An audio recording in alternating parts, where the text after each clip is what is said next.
Struggling rancher meets single mom with 6 hungry kids. What he did next turned dust into home. The wind tore across the dry plains like a living thing, rattling the wooden slats of the Hale ranch and lifting thin clouds of dust that clawed at every surface. Thomas Hale squinted against it, his hand braced against the rail of the corral, eyes tracing the ragged line of horizon where the sun bled gold into the endless expanse. The year was 1867, and the frontier was a cruel mistress, offering little but hardship to those foolish enough to plant roots in her dust. Hale had been one of them. Born into the land, he'd learned young that survival demanded more than sweat. It demanded stubbornness, grit, and a willingness to watch dreams crumble without complaint. Cattle moved sluggishly across the pastures, their ribs more visible than he'd like. A stray calf limped along the fence, its ankles swollen, kicking up dust in tiny explosions with each step. Hale cursed under his breath, the words rough against the wind. There was no time to dwell, not today. The fence needed mending, the water troughs needed filling, and the feed, well, the feed was nothing but hope and prayer now. He turned, spurs jangling, and strode toward the barn. His boots sank into the parched soil, each step sending up small clouds that clung to his trousers. The smell of hay and sweat mingled with the metallic tang of blood from a recently slaughtered cow, assaulted his senses. Inside, the barn was dim, shafts of light cutting across dust motes like fragile blades.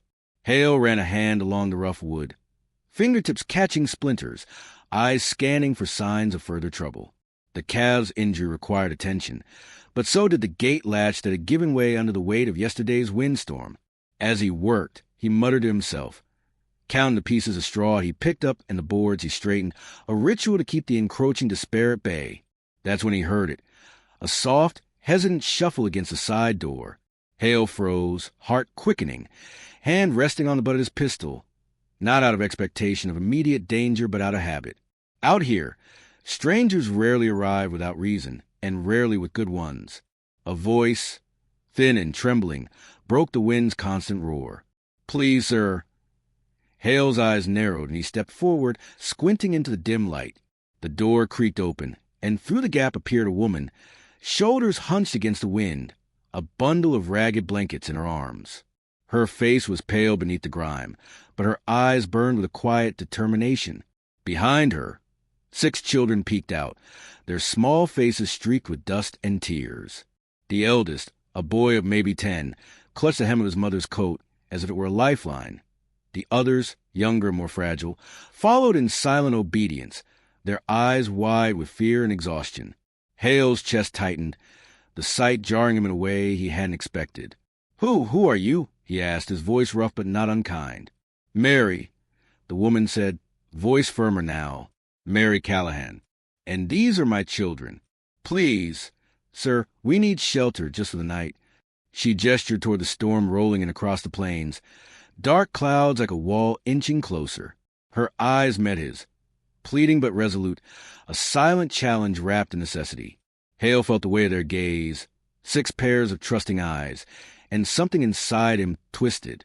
The practical part of his mind screamed no. He had barely enough for himself, let alone a woman and 6 children. But the human part, the part that had been buried under years of dust and disappointment, stirred awake. He studied her.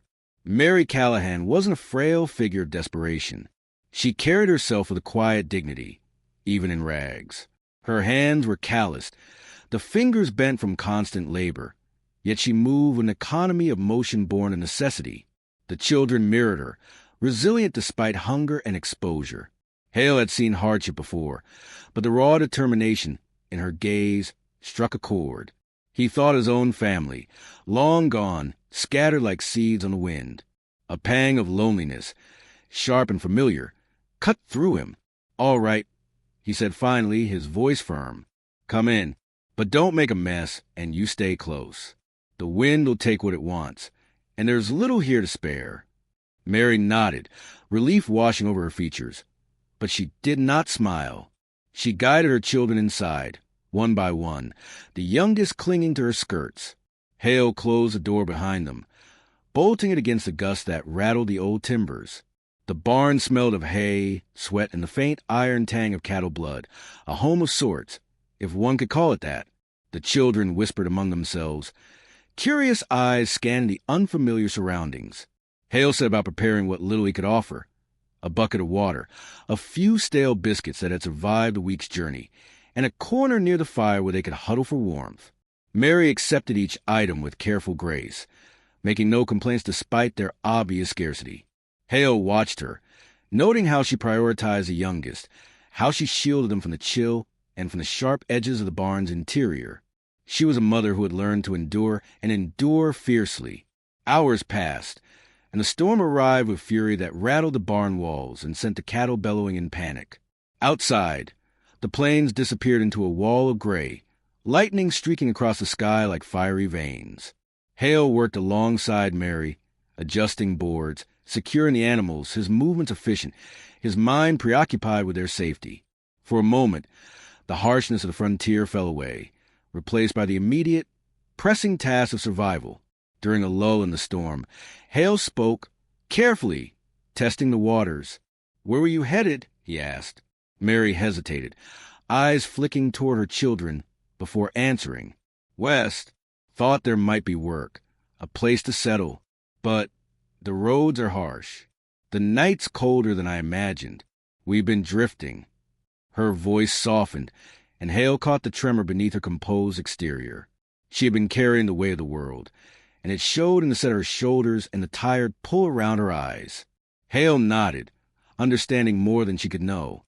He thought of the land, dry and unyielding, the cattle thin and scattered, the fences barely holding. Helping them would stretch him thin, perhaps to breaking, yet he could not turn them away. The frontier had been cruel, yes, but he had not lost all sense of mercy. Night fell fully, bringing darkness that pooled in corners and made shadows dance across the barn's walls. Hale lit a small lantern, its glow casting long, wavering lines that danced on the wooden beams. The children, now huddled near the fire with Mary, stared into the flames, faces softened by the flickering light. Hale felt an unfamiliar warmth as he watched them. It was not comfort, not yet, but it was hope. Then came the first real test. A calf, spooked by the storm, crashed against the stall door, wincing from its injury. It cried out, a sharp, desperate bleat that echoed through the barn. Hale reacted instantly, bracing the door, calming the animal, the muscles in his arms straining. Mary moved beside him, gentle hands on the calf's flanks, whispering soothing words. Hale glimpsed a flicker of admiration. No, respect. She was no helpless figure. She had strength that complemented his own, quiet but resolute. By the time the storm began to relent, Hale had patched the worst of the damage, soothed the cattle, and ensured Mary and the children were settled, huddled in blankets around a modest fire. Exhaustion pressed on him, heavy as the barn roof under the storm, yet a strange sense of satisfaction mingled with the fatigue. He had faced the worst of the night and survived. More importantly, he had chosen to act when turning away would have been easier. Mary approached him quietly, eyes wary but grateful. "Thank you," she said softly. Hale inclined his head, his expression unreadable. "Just don't make a habit of scaring me with storms," he muttered, a faint smirk tugging at the corner of his mouth. She allowed herself the smallest smile in return, the tension in her shoulders easing just a fraction. Outside, the plains lay slick with rain, the dust settled into mud, and the horizon glimmered with the promise of a rising sun. Hale stepped to the barn door, gazing out at the landscape, considering what lay ahead. The frontier offered no guarantees, but he had taken a step toward something larger than mere survival. And as the first rays of morning painted the sky in muted golds and pinks, Hale understood that the true test had only just begun. He turned back toward the barn, watching Mary and the children stir, sharing a few sparse words, a quiet laugh, a hand extended in guidance. For the first time in weeks, the sound felt like a tether to something worth holding on to. The land was still harsh, still indifferent, yet in that moment, the ragged barn was more than shelter. It was a beginning, and Hale, who had long thought himself alone in the dust and wind, realized that perhaps he was not. The day would bring labor, struggle, and doubt. There would be moments when the weight of responsibility threatened to crush him, when the barren fields and hungry cattle reminded him of all that could go wrong. Yet beneath that burden, a spark had been lit, fragile but enduring. Hale did not know what tomorrow held, nor could he predict the trials the coming weeks would bring. But he knew one thing with certainty. He had chosen to act when it mattered, and in doing so, he had opened the door to hope, for himself, for Mary, and for 6 small, hungry children whose trust was now his to honor. And so the frontier waited, vast and merciless, yet not without possibility. Dust would settle, fences would break, storms would rage, but within the walls of a weathered barn, a fragile family had taken root. Thomas Hale closed his eyes for a moment, letting the wind whip across his face, carrying with it the scent of rain and promise. Somewhere beyond the horizon, life was waiting, and he would meet it, one day at a time. The sun climbed higher, casting long shadows across the plains, and Hale turned back to his new companions. "Breakfast first," he muttered gruffly, though his tone held an edge of warmth. Mary met his gaze, a silent understanding passing between them. In that shared glance, unspoken but profound, they both knew the frontier had tested them, and together they might just endure. The morning sun broke over plains in a wash of pink and gold, searing to the haze of lingering storm clouds. Thomas Hale stood at the edge of the pasture, surveying the scattered cattle, their hides slick with rain and mud. The wind had calmed, but the earth smelled damp, the scent of wet hay and rich soil mingling with the faint tang of livestock. He ran a hand across his stubbled chin, eyes narrowing against the light, calculating the work ahead. The fence lines were still unstable from the night storm. The water troughs had to be refilled, and the calf that had limped yesterday needed proper care. Each task carried the weight of survival, yet beneath it a new, unexpected responsibility throbbed. The Callahan family, who now occupied the corner of his barn with wary hope in their eyes. Mary Callahan moved among the children with a quiet precision that belied exhaustion. She had risen before dawn, stacking firewood, checking blankets, and guiding the youngest into boots stiff with mud. Her hands, calloused from labor, were gentle as they brushed dirt from faces, tying back tangled hair with strips of cloth she had salvaged from her own garments. The children stirred slowly, yawning and rubbing eyes, but they responded to her guidance, their trust implicit despite the raggedness of their circumstances. The eldest boy, Samuel, a sharp-eyed child of 10, took it upon himself to herd the younger ones toward chores Hale had suggested, collecting eggs from the hens and clearing debris from the yard. Hale watched from the barn doorway, noting the careful way Mary oversaw every movement, every gesture. She commanded attention without force, a steadying presence that drew respect even from him, and he felt the stirrings of admiration mingle with his protective instincts. The day was already warm, but the morning dew clung to the grass and fence posts, soaking boots and hems. Hale moved quickly, repairing the fence with short, purposeful motions, each nail driven home with precision and intent. Mary had joined him, kneeling beside the posts, hammer in hand. She moved with a surprising strength, her sleeves rolled high, the sun catching strands of coppery hair that had escaped her kerchief.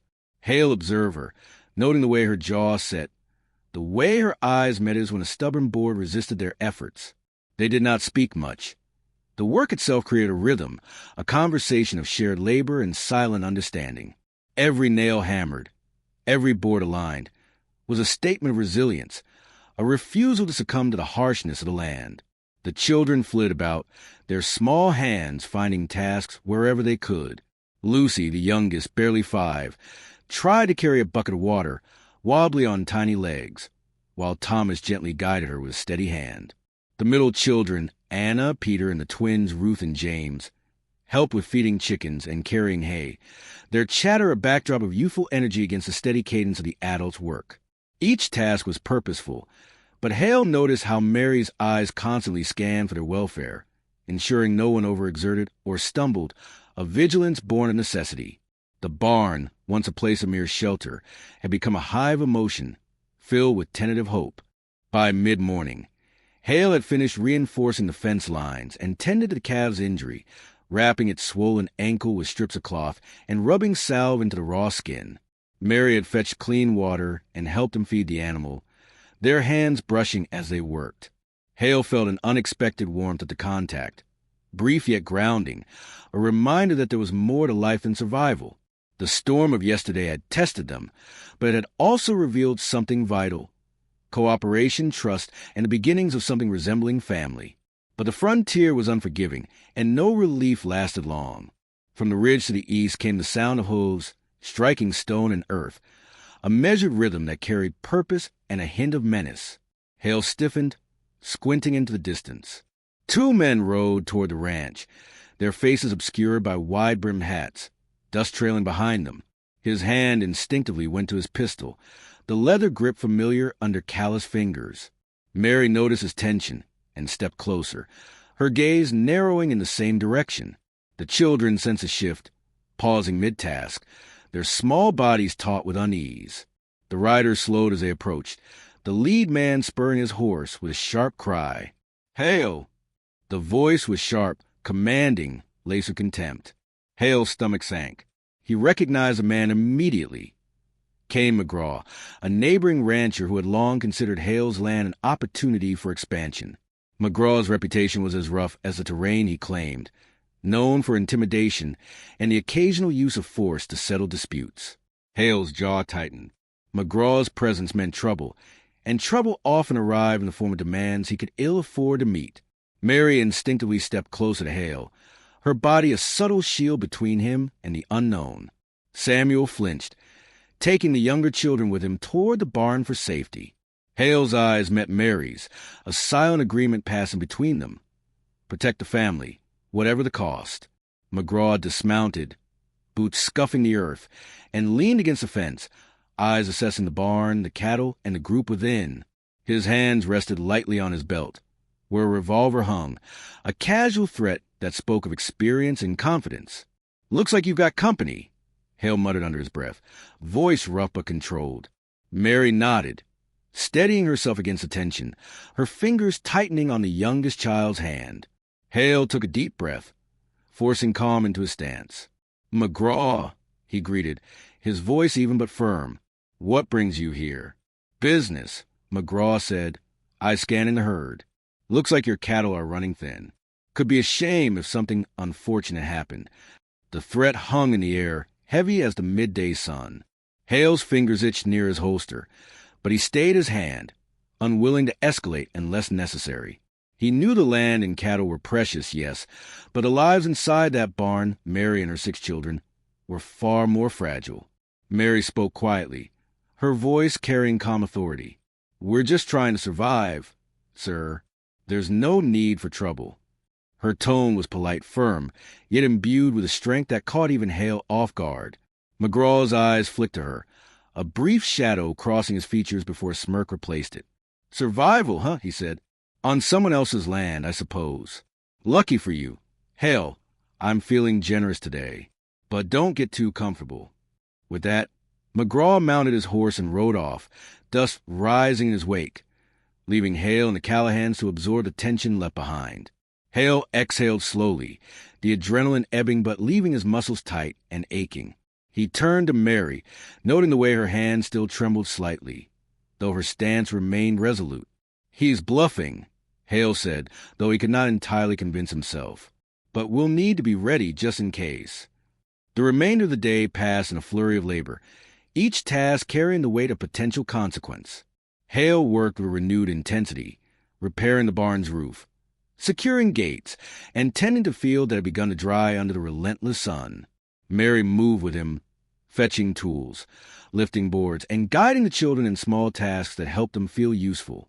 There was no time for rest, no moment to dwell on the dangers. Action and survival demanded every ounce of energy they could muster. As afternoon bled into evening, Hale and Mary found themselves momentarily alone, sitting atop a low fence, surveying the land. The children had been sent to gather water, returning with careful steps and light laughter, a rare sound that seemed almost miraculous against the backdrop of hardship. Hale exhaled, feeling the ache of muscles and tension, yet something lighter lingered in his chest. "You handled them well," he said quietly. "Better than I could." Mary looked at him, her gaze steady, unwavering. "They're all I have," she replied. "I've learned to be firm and sometimes patient, but mostly I've learned to keep moving no matter what." Her words carried a weight of truth That resonated with Hale. He thought of his own losses, the family he'd buried in memory and dust, and felt a pang of kinship with her resilience. The wind shifted, carrying the scent of rain from the west, a reminder that the frontier's moods were never constant. Hale rose, brushing dust from his trousers, muscles stiff from hours of labor. "We'll need to make sure the children are fed and secure before nightfall," he said. Mary nodded, already moving toward the barn, her hands guiding the youngest as the others followed. Hale stayed a moment longer, gazing across the plains, aware that each day brought new challenges, new dangers, and new opportunities. As night descended, the barn filled with the soft glow of lantern light. The children ate in small, hurried bites, the warmth of fire a stark contrast to the chill of the wind seeping through gaps in the wooden walls. Mary served what little food they had, her movements careful, measured, her eyes occasionally meeting Hale's with silent communication.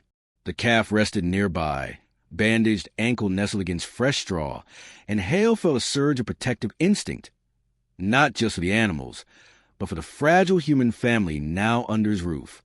Outside, the plains lay dark and still, shadows stretching across the earth, concealing unknown threats. Hale moved to the door, peering into the darkness, senses alert. He felt the weight of responsibility pressing down, a mixture of duty, fear, and burgeoning hope. The frontier was relentless, yet within the walls of the barn, a fragile sense of order and connection had begun to take root. He returned to the fire, sitting beside Mary as the children drifted to sleep, the occasional murmur of contentment punctuating the quiet. Hale spoke softly, almost to himself. "We can't stay this way forever. The land won't forgive weakness. But maybe together we can endure it."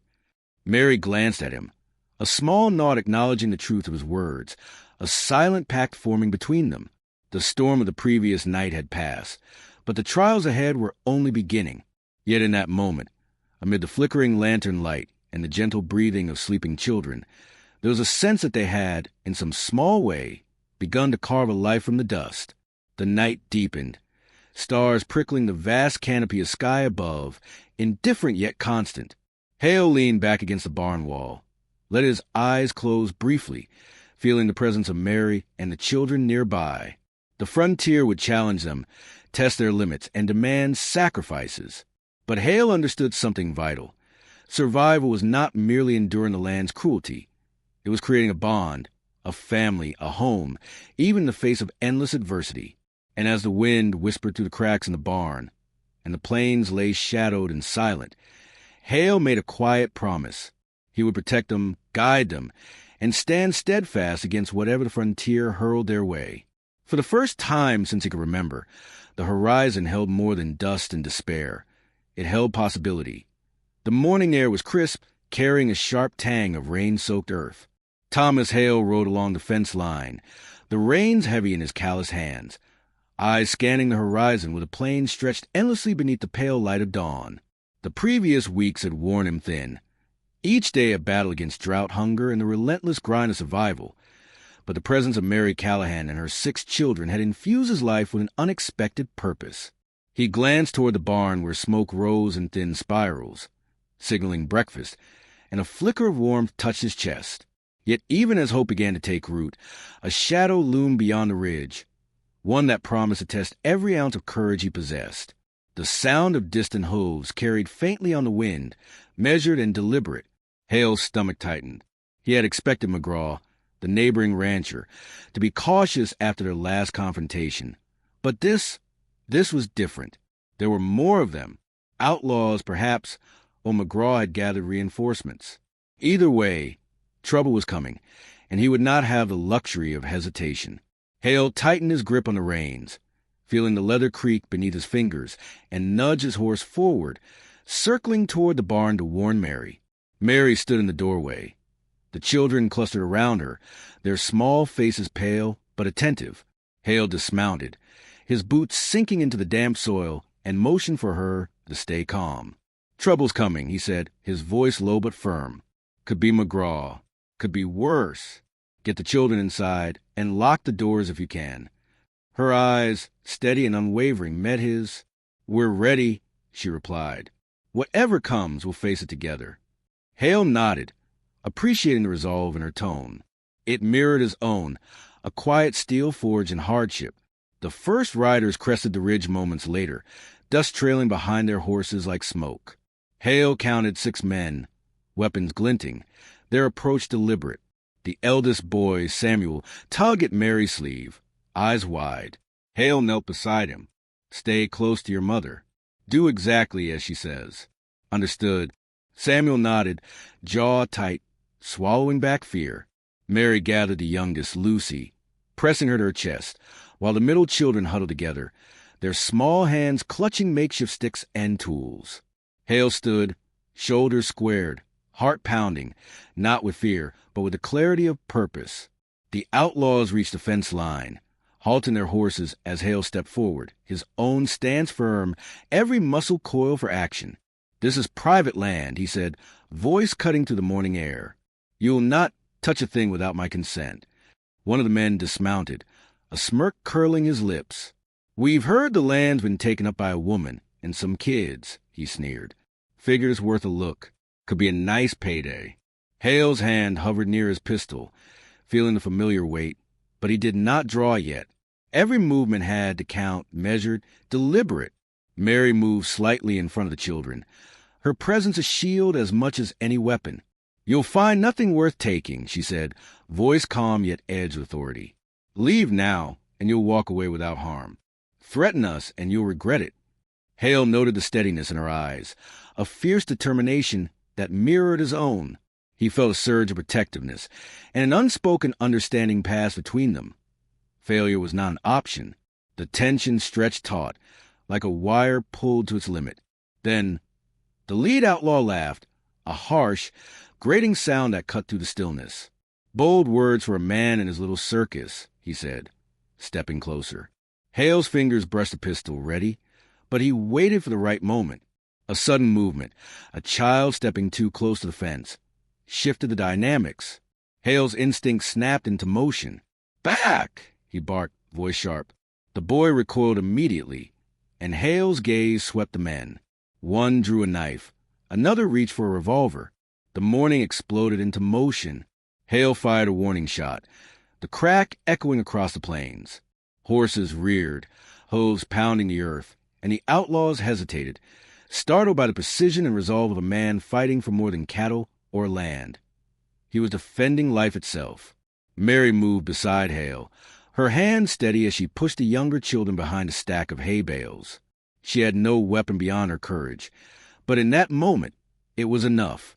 The outlaws, realizing the resolve of both adults, exchanged uncertain glances. Hale's eyes narrowed. He had trained for hard work, for cattle drives, for weather and isolation, but not for this exact moment. Yet he knew what needed doing. Make the first move count, and hold nothing back. The first outlaw lunged, knife glinting in the sun. Hale pivoted, using the momentum to drive him back, a hard strike that sent the man stumbling into the dirt. Another reached for a gun, but Hale was faster, drawing and firing in one fluid motion. The crack of gunfire rang out, punctuated by shouted warnings and the screams of startled horses. Dust rose in thick clouds, mixing with the acrid smell of gunpowder and sweat. Hale's movements were precise, honed by years of labor and the instinctive need to survive. Mary's voice cut through the chaos, steady and commanding, guiding the children, keeping them calm amidst the storm. Minutes stretched, each heartbeat a lifetime. The outlaws faltered, unsure of the man and woman who refused to yield.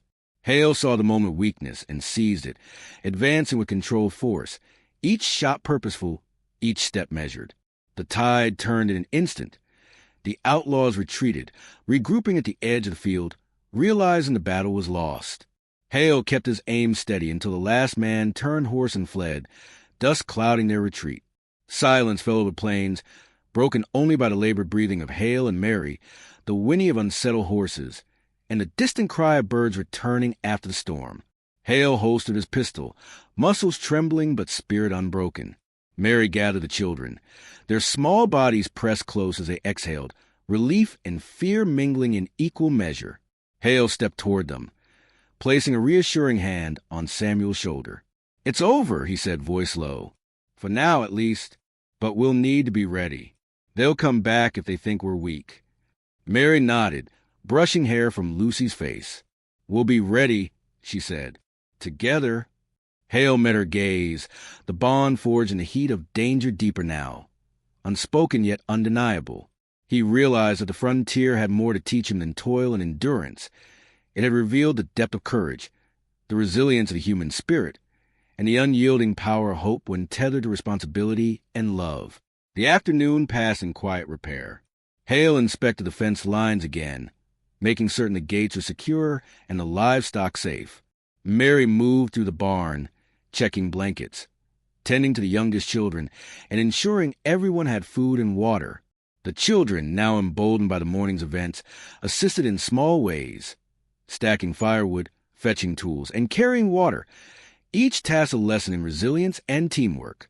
Hale observed, noting how Mary's guidance nurtured both independence and trust, shaping their small family with patience and quiet authority.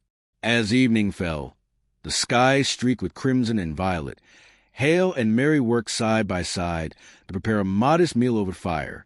The children sat close, faces illuminated by the flickering flames, listening to the wind as it whispered across the plains. There was a serenity now, fragile but earned, a sense of accomplishment tempered by the knowledge that the frontier was merciless and would not remain gentle for long. Mary spoke softly, her words deliberate.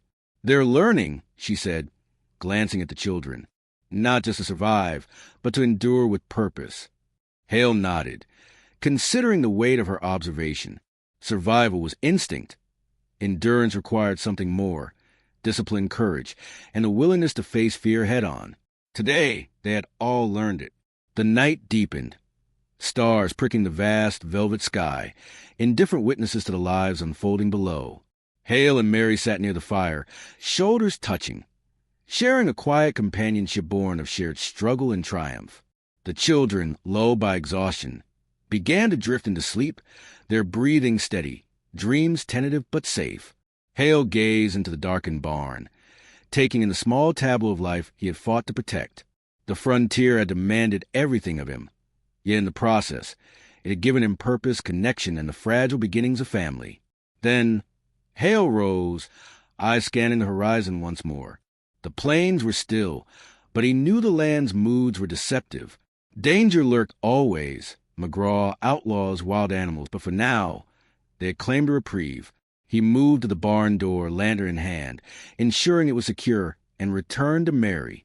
Their hands met briefly, fingers intertwining, a silent promise passing between them. They would face what came next together, and they would endure. The children slept, their small chests rising and falling in unison, and Hale felt a deep, abiding warmth. The frontier had tested them all, stripping away illusions and comfort, but it also revealed strength, resilience, and the power of choice. In this vast, unforgiving land, they had chosen to act, to protect, and to persist. And in doing so, they had forged a bond that would weather storms, withstand threats, and endure beyond the trials of the day. Night deepened, the wind softened, and Hale leaned back against the barn wall, letting the quiet settle around him. He thought of the weeks past, the storms, the injuries, the threats, and the countless small victories that had built this fragile sanctuary. He thought of Mary, her steadfastness and courage, and the children who had found safety, guidance, and care in the midst of chaos. The frontier was relentless, but they had carved a space of their own, a place where dust became soil and survival blossomed into home. Morning would come, as it always did, bringing new trials and challenges, yet Hale felt a rare certainty in his chest. They had faced danger, endured uncertainty, and emerged stronger, bound together by trust, respect, and a shared will to survive. In that bond lay their greatest strength, the force that would carry them through the harshest winters, the driest summers, and the unforeseen trials the frontier yet held. And as Hale stood once more, lantern extinguished, eyes tracing the endless horizon, he understood the truth the land had been teaching all along. Survival was not enough. Endurance, courage, and the bonds forged in adversity, these were the measures of a life truly lived. He would guard them, guide them, and build something lasting. Dust had become home, hardship had become purpose, and fear had been tempered into resolve. In the quiet of the night, Hale spoke softly, more to himself than anyone else. We endure, we protect, and we build something worth holding on to. Mary, nearby, caught his words, nodding slightly, her hand brushing his as they stood together. The children, in their sleep, were safe.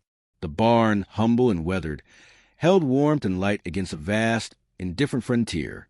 For Thomas Hale, Mary Callahan, and their 6 children, the battle had been won, not through conquest, but through courage, resilience, and the unyielding bond of family forged in dust and fire.